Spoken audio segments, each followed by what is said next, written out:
Hi everybody, I'm Roxanne Miller and I'm really happy to have you back on my channel. Today on Morning Comic, we have a little bit of a disappointment. I don't know what it was. I was in two stores. There was no zucchini and no celery. So for one of the recipes that I have in mind, I had to improvise a little bit with some frozen vegetables. And I was lucky to read the label because one of the brands had potatoes in it too, and that would have been actually, even if it's a little bit, that would have been potentially quite difficult for my gut. So yeah, let's start it. The soup that I'm going to make, if I am to translate it, it's gonna be Greek chicken soup. And it's a chicken soup with plenty of vegetables and sour cream. So I got tangerines, mandarins, clementines, I don't know, something. I've got 5 of them because I love the way they make my gut feel. Alright. Tomato sauce for my... I got last week green beans and I didn't get to cook them. Bananas. So I was out of that. Some pasta sauce. This is what I'm going to use on a pizza, and I'm going to look for a recipe with higher, I don't know, I'm going to try and see if I can use cottage cheese in it. Oil for cattle popcorn, onion,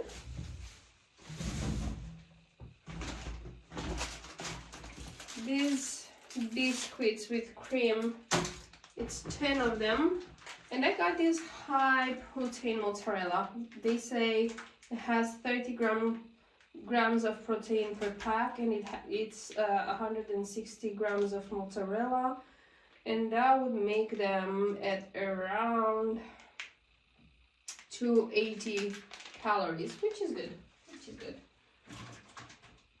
But I also looked, there was, I don't know what that was, they said vanilla flavored cream with high protein intake.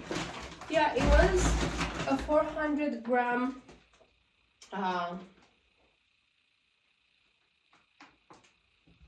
object with it inside, and it had 10 grams per 100 grams, 10 grams of protein, so that would have made it 40 grams of protein. And for something that liquid, you can like pass it through really fast. But then I looked at them, and it was 70 grams of 75 calories per 100 grams. And I made the math and I said 300 calories, maybe it's worth it. But then I looked at the sugar, and it was 22 grams of sugar in that piece of... I said no thank you. Mozzarella. Beef meat. I want to make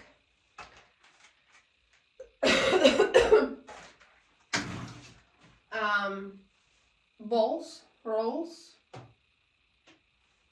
Yeah, bake them in the oven.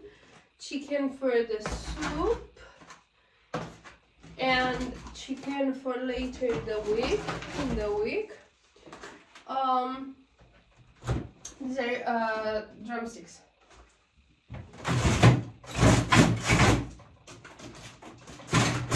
Come on.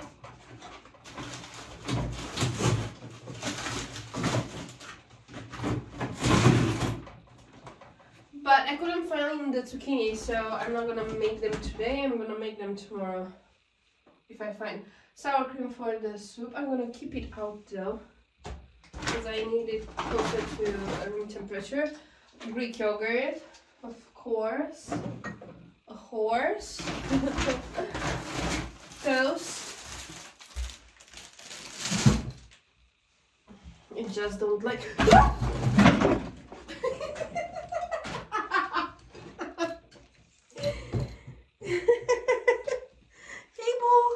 you got scared? Sorry. Are you okay? I scared the cat. Oh, Boo. Come here. Hi. Hi, Boo. Oh, Boo. Boo. Haydi bugün. Namrud.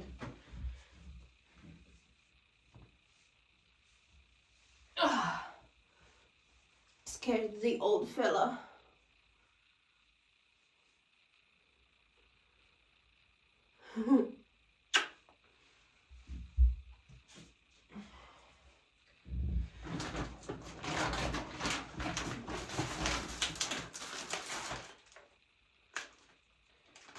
Strawberries coated in milk chocolate. Cherry tomatoes. Alright. And the last bag is gonna be the vegetables for the soup. Cottage cheese. Carrots for the soup. The rest of the biscuits. I got deal for the meatballs. Another cottage cheese. Tuna. I shared these with Boo. Since I started giving him tuna, he's always coming and checking when I'm in the kitchen to make sure that I'm not eating tuna without him. Wet wipes, and I get the one that is unsalted and in its own juice in water. So rice, the bagged kind, waffles, salami, butter biscuits, and eggs. And this is the entire grocery. Seems like it's quite sweet this time. Should I not judge?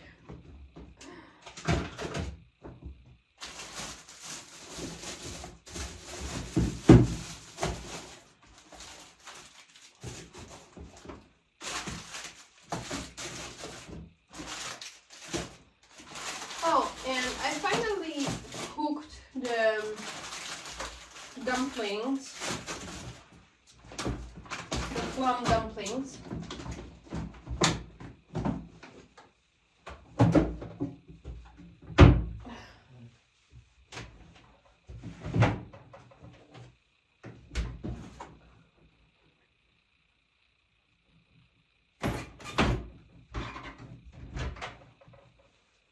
And I had to improvise because on the outside you gotta put some breadcrumbs that you cook a little bit with a little bit of sugar. So these are the dumplings. This one was beat into. This one too.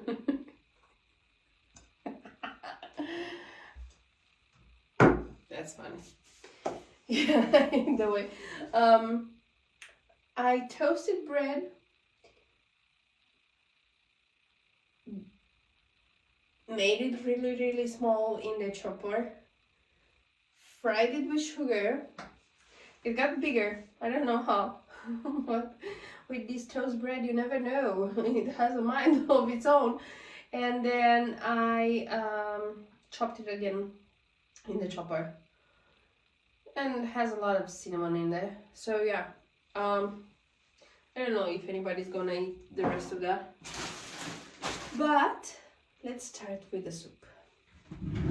Now, what I want to save first of all, while clearing this piece of celery root, is that Eastern European, Balkanic food is really, really delicious.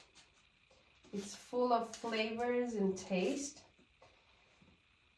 and for a very, very long time this area had no issues, in the biggest part, with obesity. First of all, it is because people were very, very active.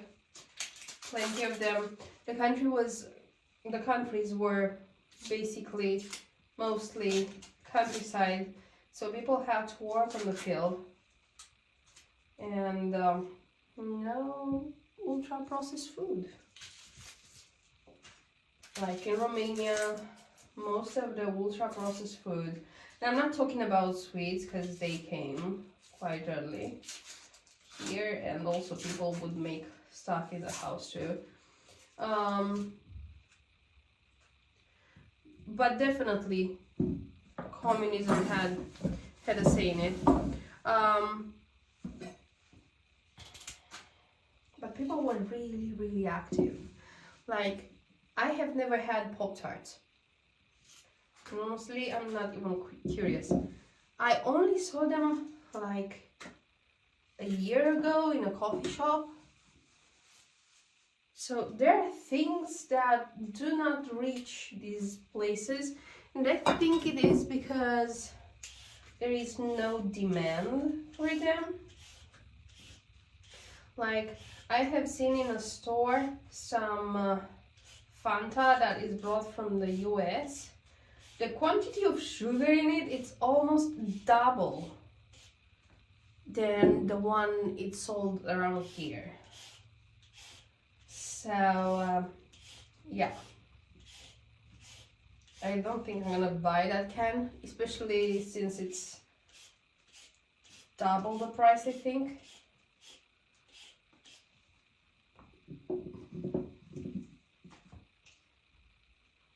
Who wants to go? All right. So yeah, maybe I'm not going in all the stores and stuff like that. I don't know what's important and what not, imported and whatnot. But, and also I started to avoid plenty of the aisles of the supermarkets, and that is, first of all, because it's easier to resist temptation. And also, I started to become the kind of person who makes a list, doesn't go to the store hungry, makes a list, thinks beforehand what she wants to eat for the next week, and plans ahead. Yeah, I think it's really important to do that, and it's smart in plenty of ways. First of all, you don't have to think of the things that you want to eat anymore. You already have it. You don't get in a rush to get the things, because again, you already have it. And you don't get to the point in which you are starving and not know what to do with yourself.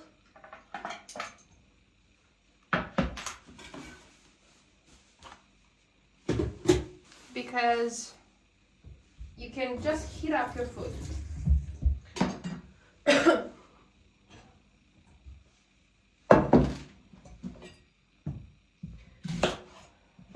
Onions first. I'm not slicing them super small. I am chopping them into some kind of squares.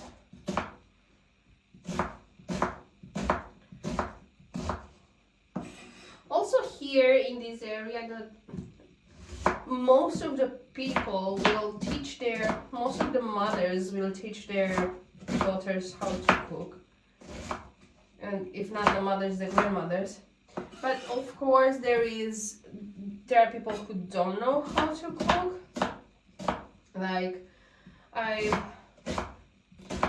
when I was pregnant, I was in a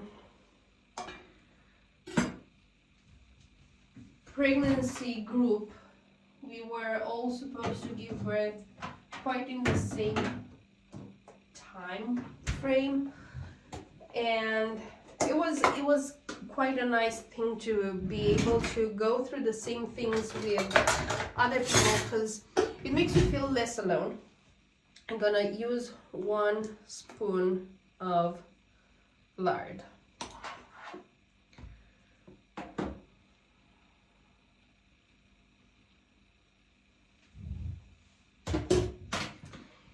And there was one of the girls.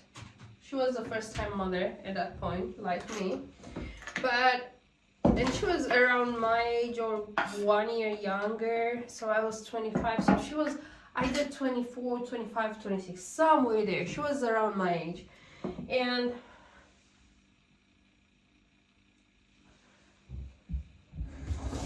she was bragging that she can't even cook an egg. Like, she was flexing that. And I was thinking, man, that's a big problem. First of all, you have a kid on the way. What are you going to feed the kid? So I truly believe that it is really important to get these skills. They are not to flex. Like, if you know how to cook, it doesn't mean you're better than anyone else. It means that you know how to survive, and it means also that you know how to nourish yourself and how to bring goodness into your body.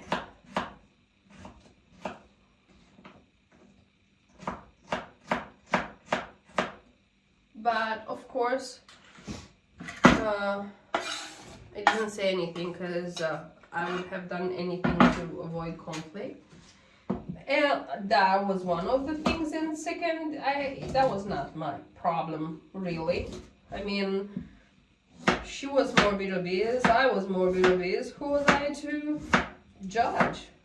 And yes, when I was pregnant, being obese was one of the things that bothered me mentally a lot, because I was told in plenty of times that they cannot see the baby really good because of the layer of fat on the belly. And they said that if there is something going on and they cannot see it, it's not the fault of theirs. So that bothered me quite hard, but not enough to wake up then. I woke up a few years later. Thank God I did. And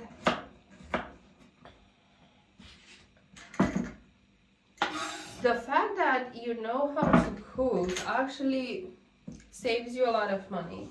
So I'm going to have this soup for the entire week. And soups are really delicious. They are really good. Yeah, of course, they will not have a lot of protein. They are more for volume. But if you're the kind of person who doesn't drink enough water, soup is a way to add some liquid into your diet.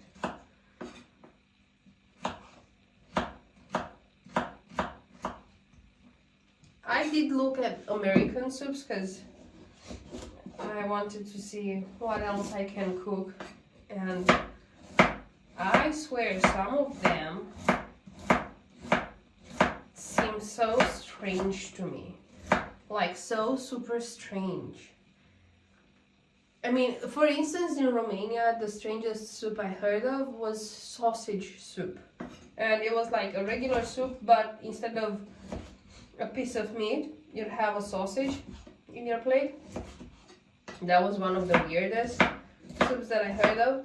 But from the US, I think, for now, because I don't know what else I'm going to discover eventually, is cheeseburger soup. or burger soup, I don't know, something like that. Yeah, I have plenty of things there. And now the celery. This soup needs plenty of vegetables.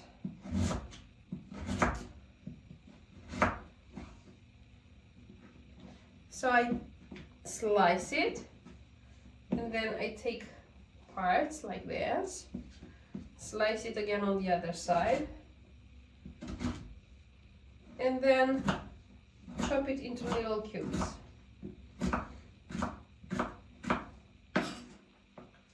So satisfying. You know, I used to hate cooking, and that is because for a while I had a little bit of an aggressive feminist in me, and I thought that this is the patriarchy telling me I need to be in the kitchen and cook and stuff like that. And that was actually the period in which I was at my fattest, and I would order food daily, but daily at least once.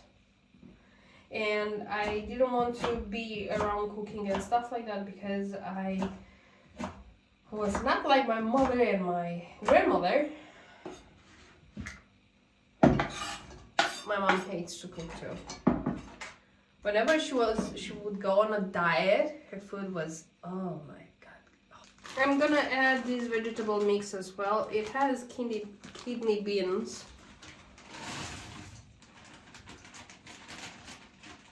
But yeah, since I didn't have other vegetables options. Okay, clear the space. Now the chicken.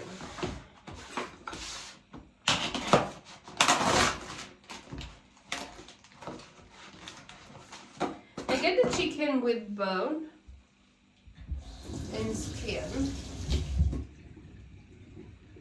First of all, because it's not a big deal for me to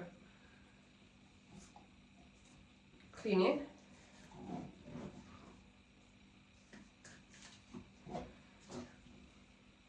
Do you see this fascia?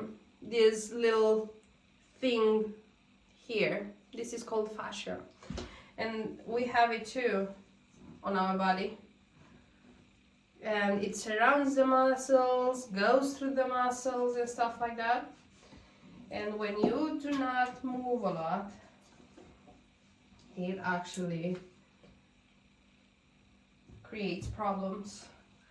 You know, when you do not move your back a lot and then you want to do this and you can't, like the people who cannot wipe their asses anymore, not only because they don't reach with their hand, but also because they cannot turn their back anymore. Well, yeah, that's the fascia. All right.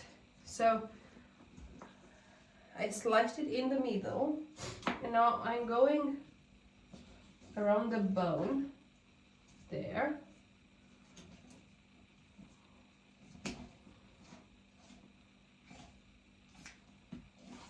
Slicing, slicing, slicing.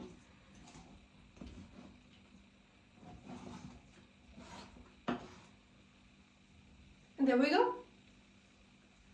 And the price is with 30% smaller than the already chopped chicken.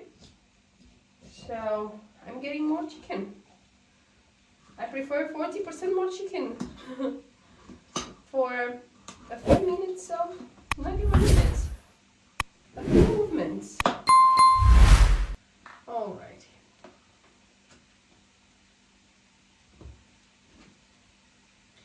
I'm going to make it little cubes. This soup is going to be really protein because I already have the chicken breast, who is at around 600 grams. So that would mean what? 180, let's make it 150 grams of protein only from the chicken. And then there is also the drumsticks. and will also be the sour cream. Yeah, so this soup is really, really hearty.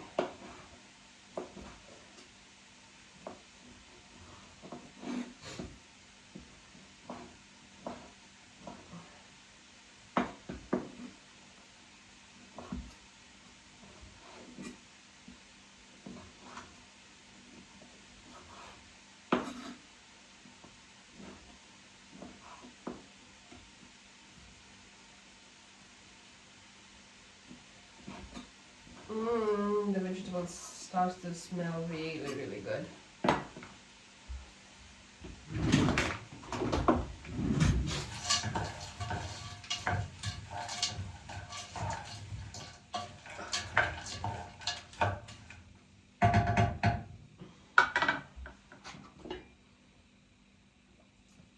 Alright, and the next one.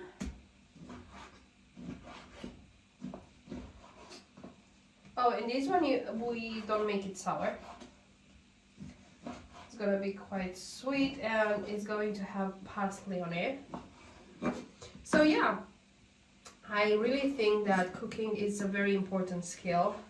And honestly, with the price of food these days, I mean, I don't know how it's like in the US or in the west of Europe, but here in Romania, prices exploded because the price of gas exploded as well, and also the taxes, because we are in deficit because we had very, very good rulers. And all that translates into the prices of products, into the prices of food and stuff like that. So it's quite nerve-wracking. But like a kebab now at a regular store is around $10, and it used to be $5. Like before, you could have had 3 kebabs, for instance, for $15, and now you cannot get even 1.5. Not to mention, I became calorie conscious too, and I have looked at one of the stores who had their macros exposed, and it was 950 calories for a small shawarma, and that is insane because it has just a little bit of meat, like it has less than 100 grams of meat. So, and it's altogether 300 grams. So not worth it. Totally not worth it. I mean, it's really good that they show the... Should I cut this or should I let them... No, I'll cut them. That they show the calories, because now I'm like, oh, it's not worth it. Not gonna eat that.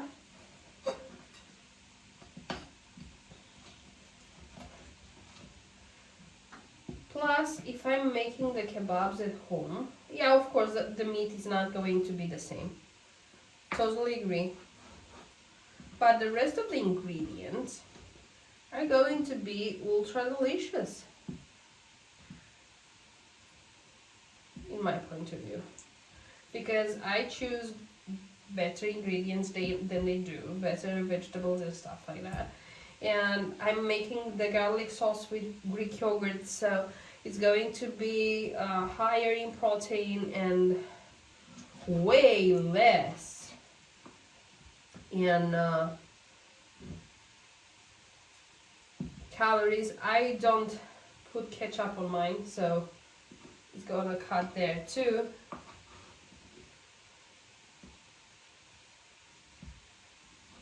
I'm gonna boil the bones too though, because they are going to give a lot of good juiciness. Oh my god, the vegetables, they smell delightful.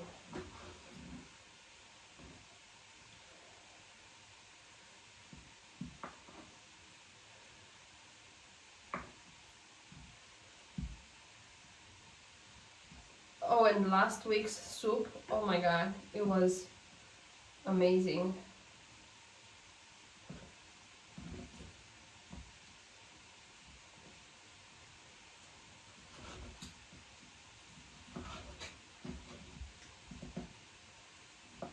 I'm trying to not chop my fingers too.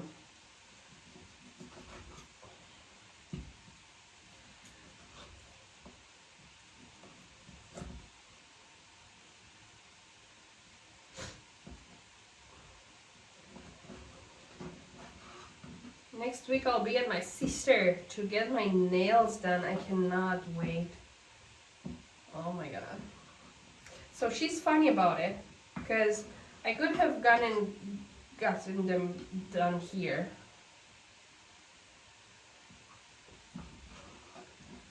But she's very egotistical in that sense. And she would have been really, really pissed off. See, these are tendons.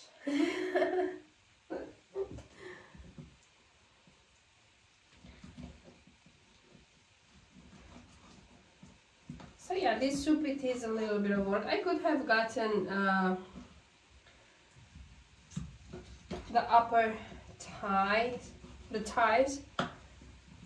and got it without bone and without skin, but I wanted the goodiness of the bone in the soup.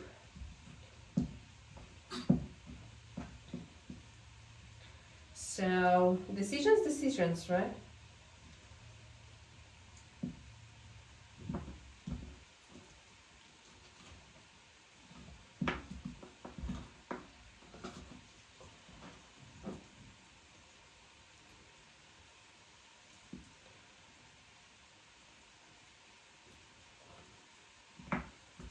So I'm leaving a little bit of meat on the bone too. And after I finish chopping them, I'm going to put it in the pot with the vegetables.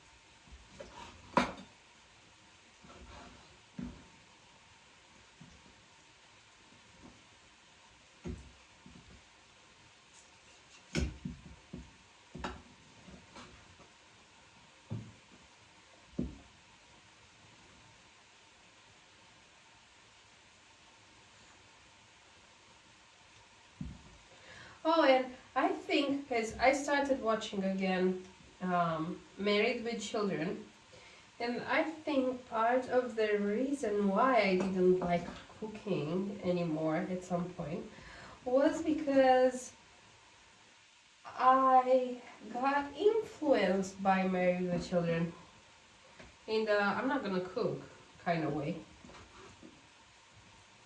Yeah, isn't that crazy? But I didn't get influenced in the not being fat.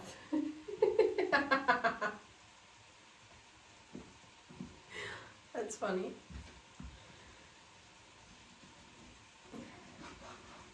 Because, yeah, I was, at my peak, I was quite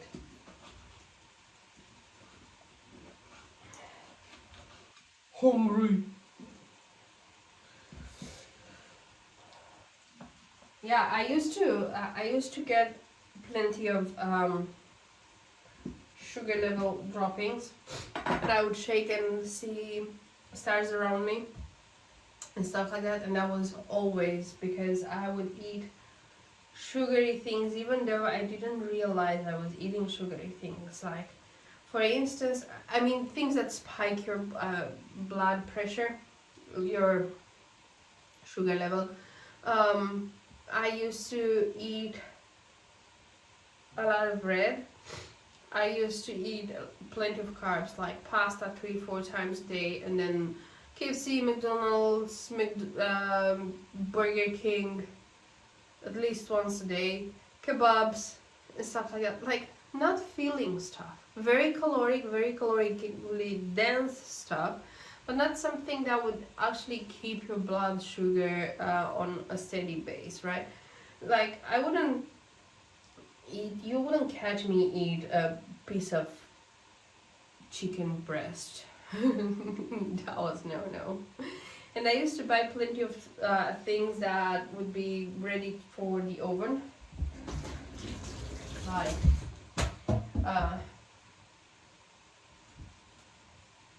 schnitzels,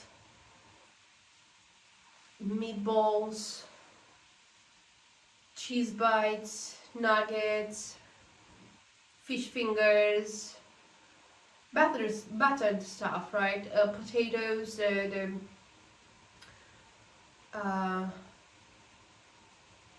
not the wedges, but the other ones, and I would fry them. And yeah, stuff that can be ready without any bit of effort. And I believe that when you put, now I believe this, that when you put discipline, effort, and time together, plenty of good things can happen. It's just that you need to wake up and realize that. And at that point I was not ready to admit to the fact that I at some point stopped caring. Yeah. Oh, and let me show you my project for the week. Oops.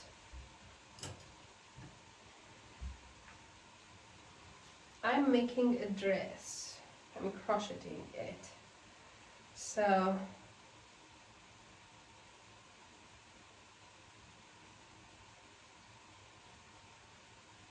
it's on reverse.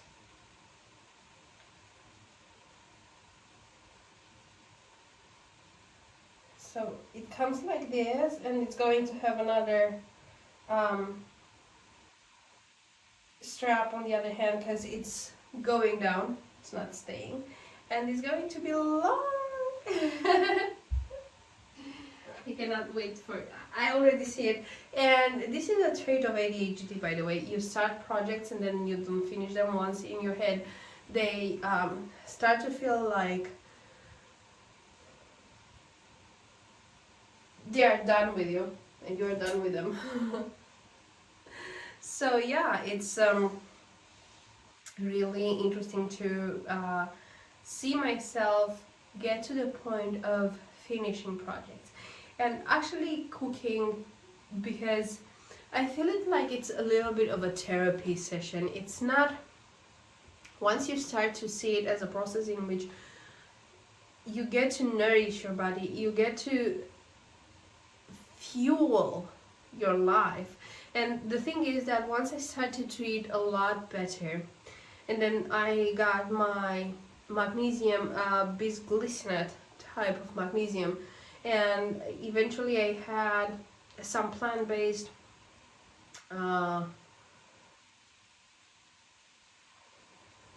supplements for ADHD, because what we have for ADHD in Romania is pills. It's, I don't know how an Advil works, but what we have in Romania, I was told that it has the effect of 20 shots of espresso on the heart, and I was supposed to get a heart Doppler because that was the protocol for it.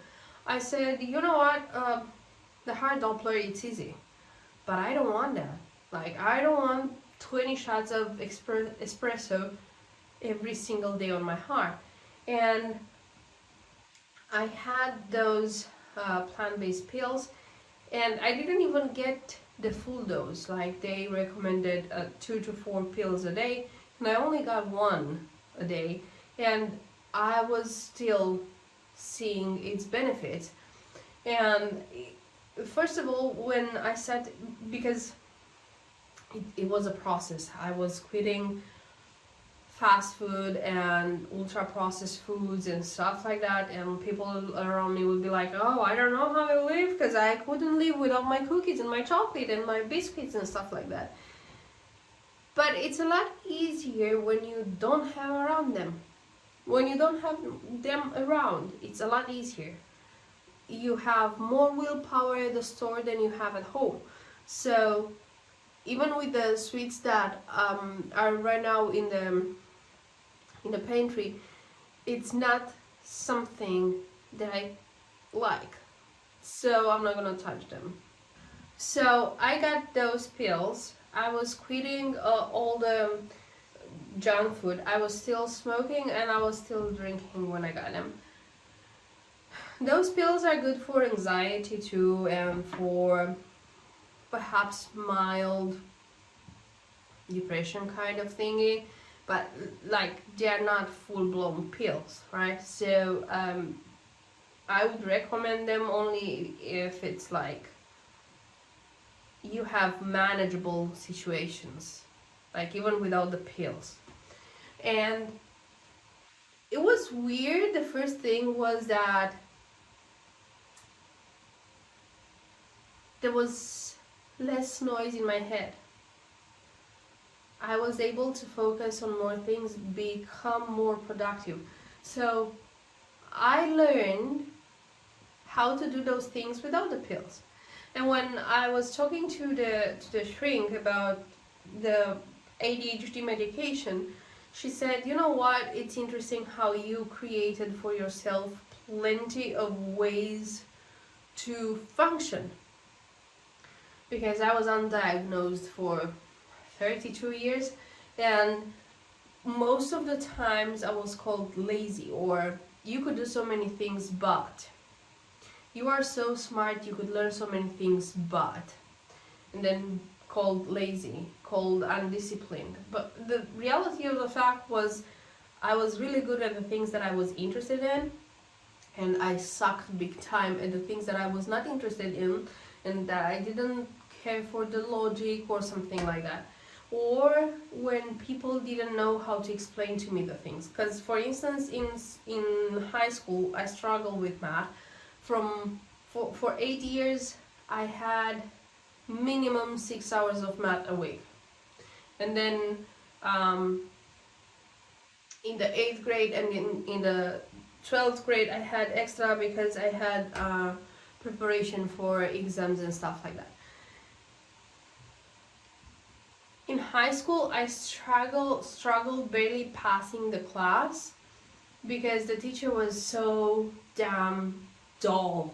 Like, she was speaking on the same tone if she was happy or if she was sad. If she wanted to explain something interesting or something really boring, she would speak on the same tone. Not to mention that she was also applying 5 properties in the same time. So for instance, there is this part called trigonometry, which I don't understand why it exists.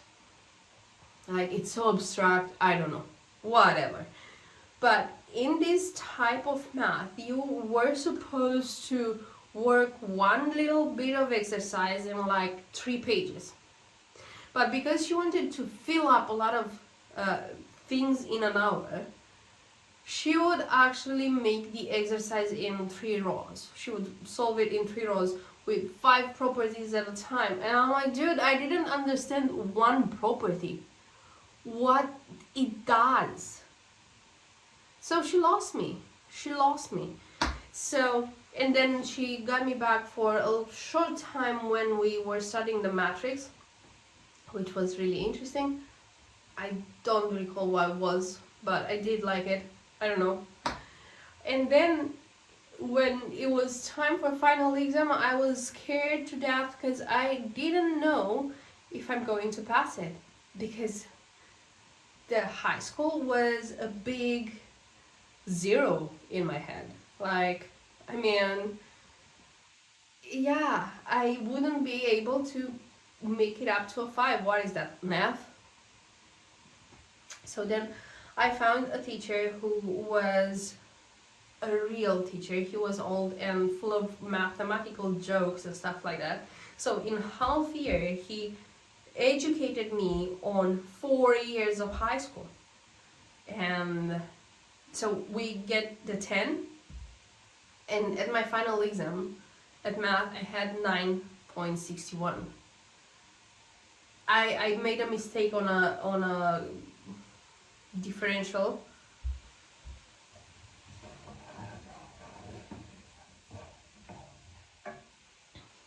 So that changed the result of my exercise, so that took 39 point out. Either way, it's very important to understand that with ADHD, nutrition is really important. If you feed your brain crap, oh my god, it's going to spew out a lot of crap. A lot of it. Not to mention, when you add to the ADHD brain people-pleasing tendencies and trauma and all sorts of use, you get to the point in which you find coping mechanisms.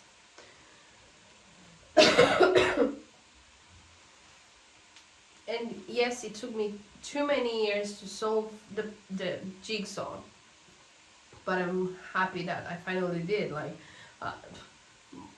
my father, it's almost 60 and he's not even close to my starting point. I'm sorry for him, but I cannot do anything for him. It's only me who I can save. I cannot save even my child. I mean, I am providing the best kind of education that I'm able to provide. I'm providing the best kind of options that I'm able to provide. But at the end of the day, when it's gonna be the time, I can only hope I provided the best kind of base. After that, when my child is going to be an adult, it's going to be an adult. And that is it. Yes, I'm giving options and stuff like that. I'm giving the possibility of choice, because I discovered that I cannot be a dictator. But for instance, when I used to eat crap, I was not alone in eating the crap, right? I would feed my child that crap too. And that is sad. I cannot take the time back and change that. But I am happy I woke up in time to fix all that. And now my child comes and say, well, it's really good that you started to learn about food, because look at us now, we are all healthy. Are there kids in the class who are obese? Yes. And it's even more disturbing for me when the parents are slim. I'm like, why would you let your child be like that? I mean, if you are fat, you don't see the fatness. My mom used to say, yeah, we are healthy and beautiful and yellow because of the fat. And it was not even like racism in Romania, it's weird. But that was not a racist joke. It was like, they would say that their skin is yellowish because they are too fat.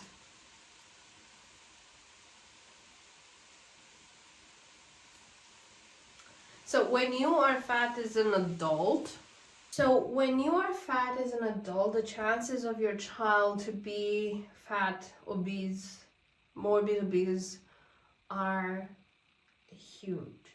I remember one of my cousins went in Italy for a year or a couple of years.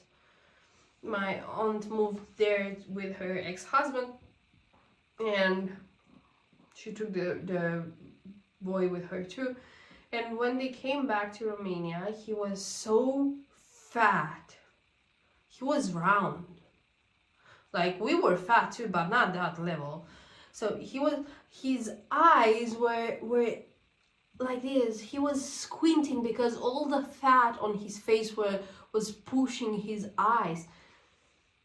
He grew out of it really, really fast, because here he was not eating like that. It was, they had a school cafeteria, and he would ask for double or triple the portions because he liked the food a lot there. And here we don't have school cafeteria unless it's special programs like an after school that is sponsored by the city hall, or maybe for private schools. But for regular schools you bring your own meal. And he grew out of it in like a year or so, and he also got taller, so that helped too. But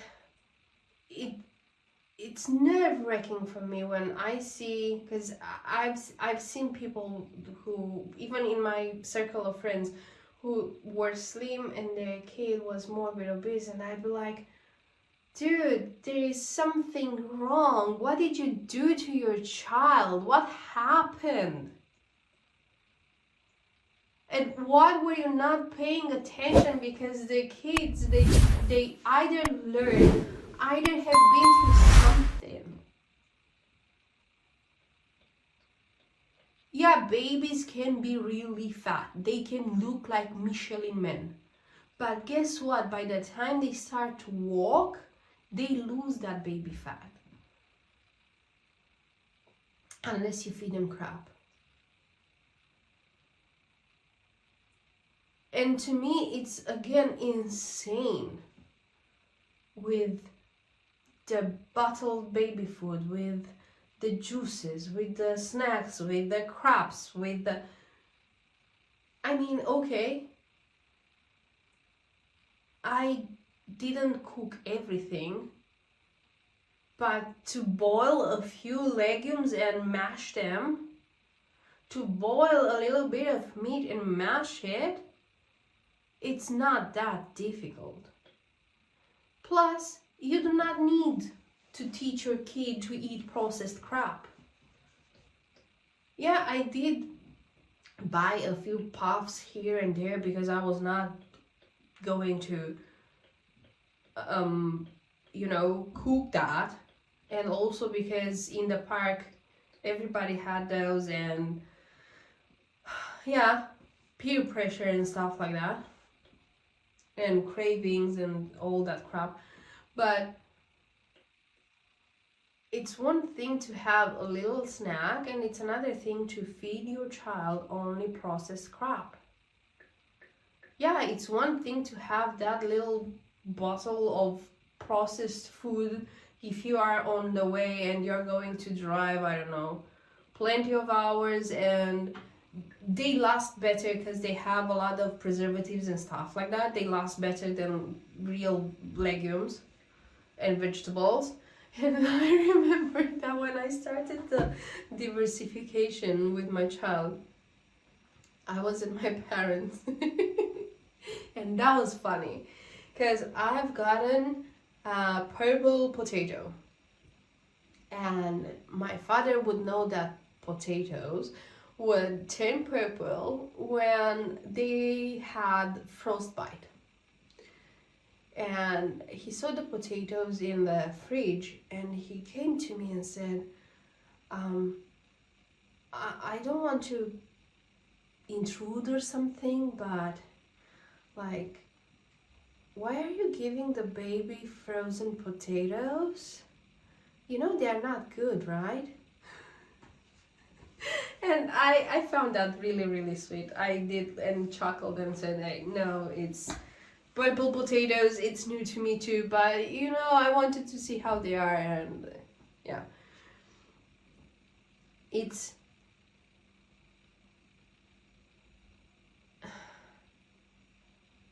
and even with the potatoes, because the first time when I lost weight because I really wanted to not be obese anymore was when I was 17 and I wanted to go to acting school, and the actress with whom I started to get ready for the exams and stuff like that, she told me that at my weight at that point I would be able to play cleaning ladies, madams, mothers, and that's about it. I wouldn't have been able to play any Chekhov or something like that, because not even Lady Macbeth, because she was not a fatty. So I started to lose weight, but I started it in a very unhealthy way. Like, up until the point my mother intervened, I was eating 2-3 biscuits a day, 2-3 bites of food a day. Like, I was getting something in, to not say I didn't get anything in. And to be honest, fasting would have been way better, because biscuits on an empty stomach, but I was not smart about it. I was also punishing myself a lot. And I got to the point in which I would bleed through my nose in the night. So when my mother discovered my pillow full of blood, she was like, no, you're gonna eat. And you're gonna find ways to eat healthy if you want to lose weight. So I started to make this big ass salad that had a boiled potato or a piece of meat or something like that, and a lot of volume from like cabbage or lettuce or stuff like that. And I would, like, for a long time while I was doing that, I didn't have any food noise. But looking back, I realized that I didn't have enough protein. So eventually I would feel really, really hungry. And I was swimming 3 times a week, so that helped a lot too. But when I moved out of my parents' house, given the fact that I was shunned and that my parents said that they would not support me in any way, and also the fact that for 6 months they didn't know that I was alive or not, if I was alive or not, I started coping again with food. And also with alcohol this time. I was also smoking, so I gained a lot of weight. But the coping kept on going, because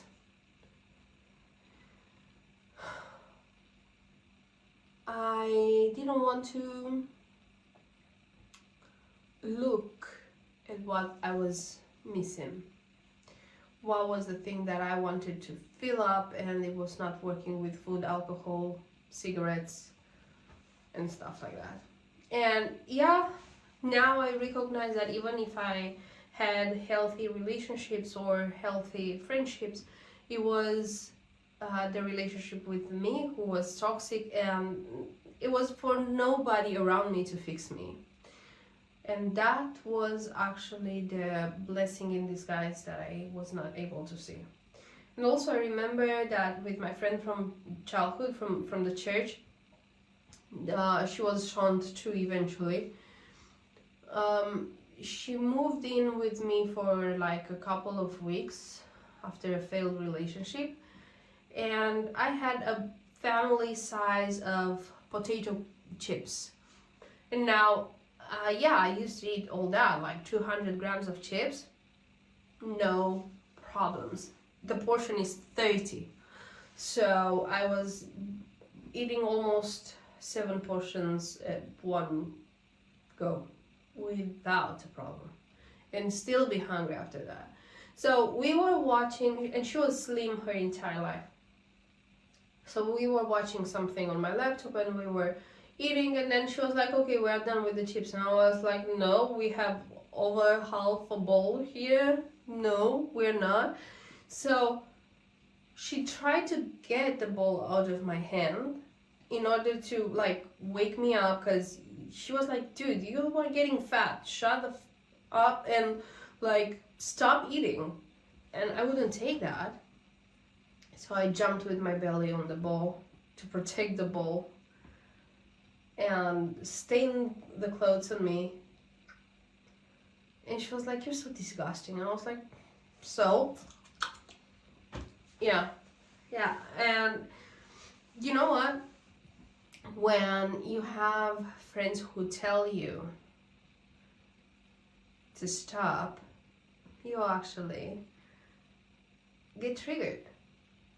And the fat activist and the feminist, they get out and start to say stupid and do stupid stuff.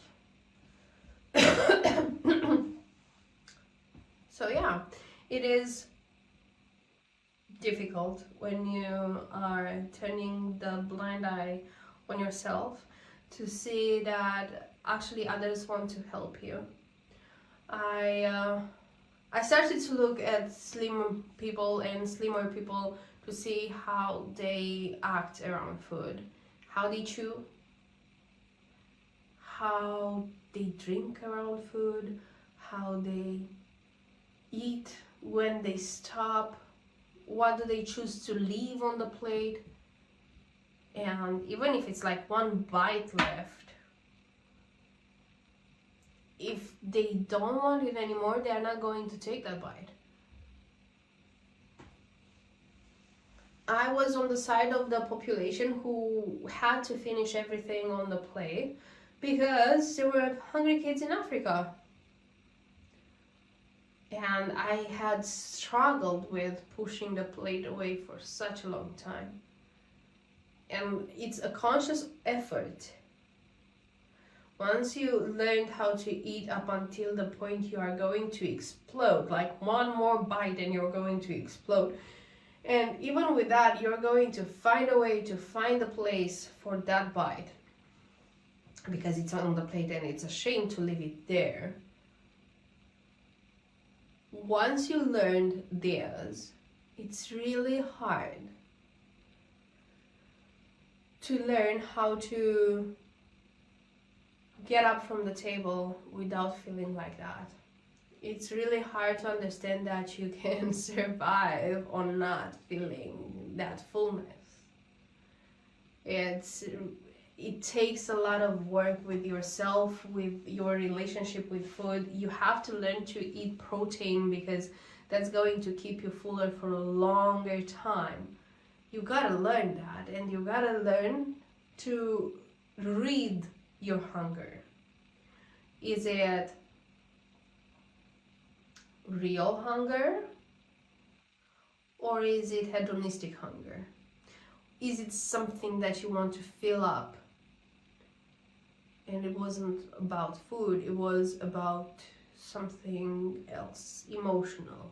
Something triggered you.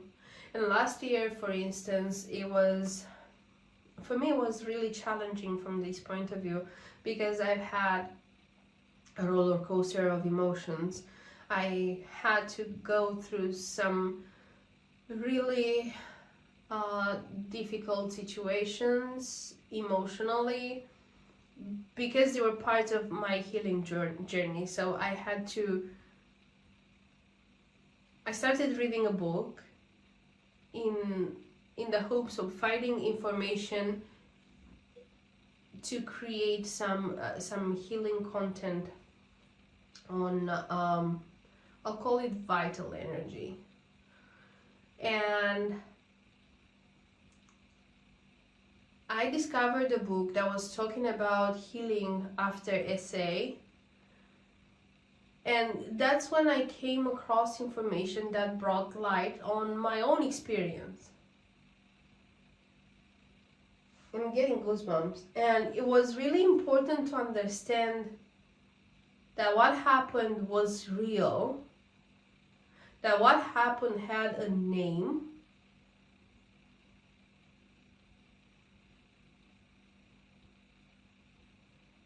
and that what happened shaped plenty of my adult experiences and adult patterns. I have understood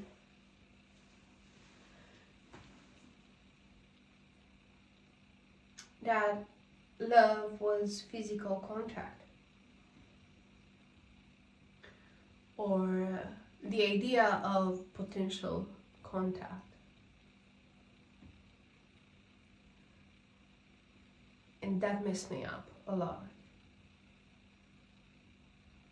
Because also that gave me another sort of addiction, and when I was not able to get my dopamine through that, I would be getting it through alcohol and food. So it was a huge cycle of addiction. And luckily I saw through it, and I was able to come home to myself. But to be able to go through all these situations, and also with the musician that I worked with, and then his wife would be calling me a lot and stuff like that, I would be triggered only by seeing their names on my phone. And because I was too nice, I was talking to them, and eventually I started to cut them out step by step.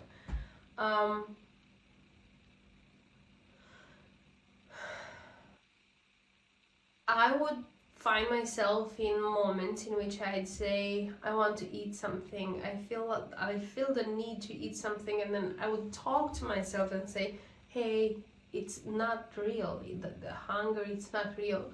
But because my brain would find ways to excuse all the behavior and find ways to keep me alive in that stressful situations, for a while I didn't have sweets or stuff that I would actually eat too much of. So I would start to eat fruits, apples and stuff like that. And with how many apples can you stuff your mouth, right? So that was a way of becoming more aware of what triggered me and what were the cycles. So yeah, now I'm asking myself, why did it trigger? Did it show me something that I didn't want to see? Did it show me another pain that I didn't want to see, or did it come in the same pattern as other pains that I discovered before and stuff like that? So for me, working on that was really difficult, really, but it was all worth it. And not seeking external validation, it's really getting my life to be easier. And I'm not speaking because with all the content and stuff like that, yeah, validation means money. The fact that you are watching my content, it means money for me. The fact that I am exposing myself, the photography, the fact that I'm getting feedback on the photography, it's external validation. I have created jewelries that I sold. The fact that people were liking them meant money. So yeah, the things that I do and I create are related to validation, but it translates in money. This is the way I survive and pay my bills and taxes. But it's not like it was before. It's not that toxic level of having male friends around me and thinking, oh, they for sure would want to take me. They for sure would cheat on their wives with me. I just need to give them a sign. That was the level of toxicity that I had. And there were plenty of other ways in which I was really toxic. And I would like to give myself a little bit of grace for being in a complete struggle, but that doesn't excuse my behavior with other people. And the way that at some point I think I was emotional abusive too at some point. I cannot change that. I can only be aware now of the things that I do and say. That's all I can do now. The past is the past. I cannot dwell too much on it. But I can have it as a reference for the future. So yeah. Even though I thought that I was a good person, I might have been quite crappy at times.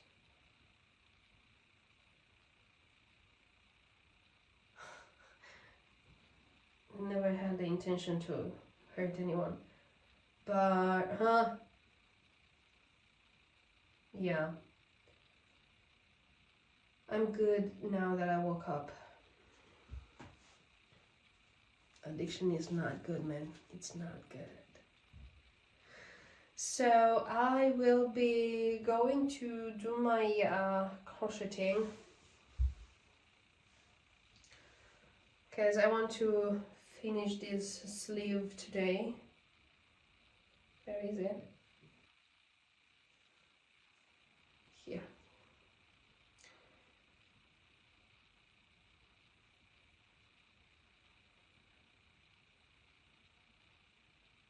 Yeah, and also this kind of mindless activities like crocheting and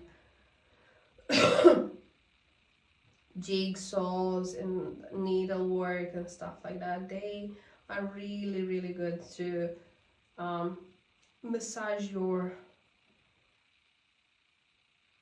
not properly chemicaled brain.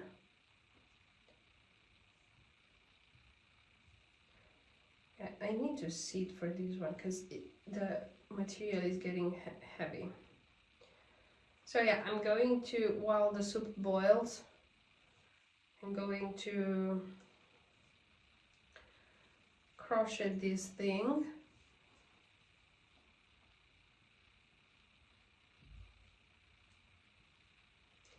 And get at least the one sleeve done, as I still have like 4 rows to go back and forth. And I'll show you how I put the soup, the sour cream in the soup, and how delicious it is going to be. So back in a brief. Alrighty, so the soup has cooled off enough. The soup has been, the sour cream has been out anyway.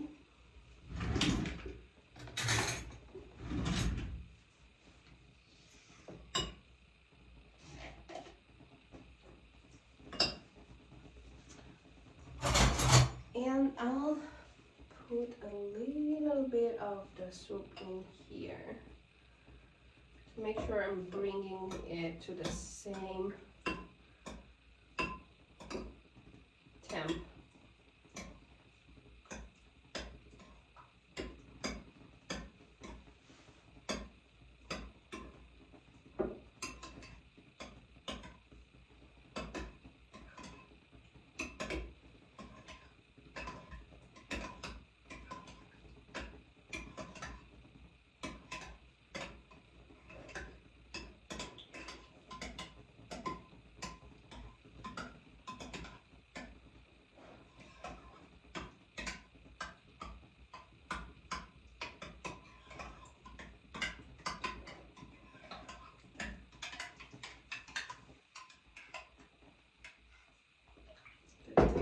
One more.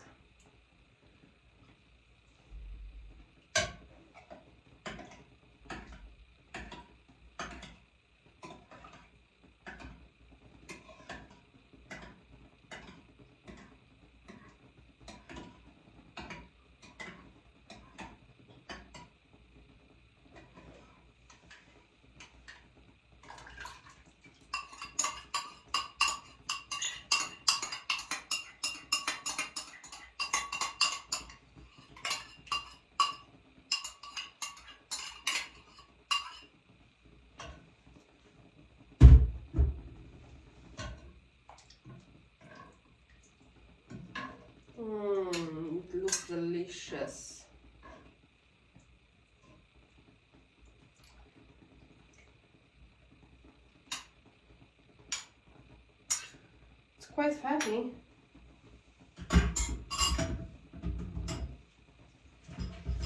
This chicken was quite fatty. All right.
And the fresh parsley.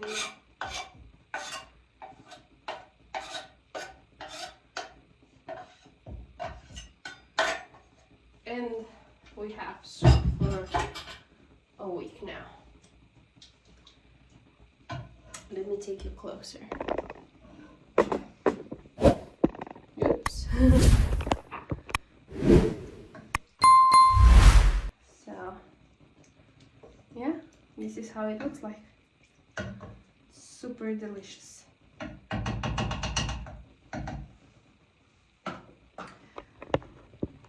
So yeah, this was the recipe for the Greek sour creamy soup, and I hope you can try it too, and you will love it. I'll see you in the next one. If you love this video, please give it a like, share, subscribe, comment down below. Tell me what recipes do you want to try from Eastern Europe, Balkan, Romania. We have delicious soup. I'll see you at the next one. Bye.